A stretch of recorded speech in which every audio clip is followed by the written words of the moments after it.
જય હિન્દ। 14 તારીખ અને મકર સંક્રાંતિનો પાવન પર્વ આવી રહ્યો છે, ત્યારે પતંગ રસાયાઓ મન મૂકીને વરસવાના છે।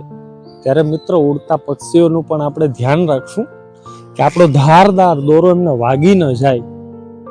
અને આ બચ્ચાઓને ઉછેરવા માટે કેટલો સંઘર્ષ કરે છે, અને ક્યાં ખબર હોય છે એમના બચ્ચાને કે આવા ધારદાર દોરાથી ક્યારેક એમની માનું મૃત્યુ પણ થઈ જતું હોય છે। બચ્ચા એમની માની રાહ જોતા હોય છે, સવારની નીકળી બપોર થઈ સાંજ પડી હજી કેમ નથી આવી। ત્યારે એમની પીડા ખૂબ દુઃખદાયક હોય છે।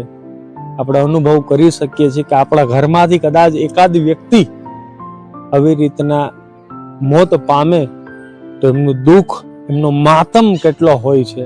એવી રીતના પક્ષીઓને પણ એમના માના ખોળામાંથી આપણે કેવી રીતના છીનવી લઈએ, જેનું દુઃખ બહુ મોટું હોય છે મિત્રો। ત્યારે માંગરોળ શહેરની અંદર તથા તાલુકાઓ સંજીવની નેચર ફાઉન્ડેશન દ્વારા એક અભિયાન હાથ ધરવામાં આવે છે, જે મકર સંક્રાંતિના દિવસે તત્પર એમની ટીમ, નરેશ બાપુ અને એમની ટીમ તૈયાર જ હોય છે।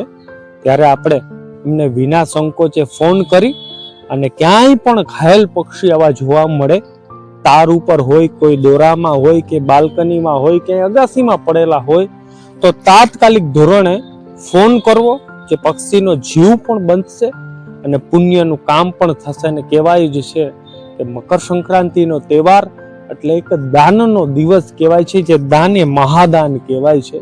તો આપણે સૌ સાથે મળી વસુદેવ કુટુંબકમથી પ્રારંભ કરીએ અને આવા પક્ષીઓનું જીવ બચાવીએ, તો એક નવું જીવન દાન મળશે અને આપણે પુણ્યનું કામ મળશે મિત્રો।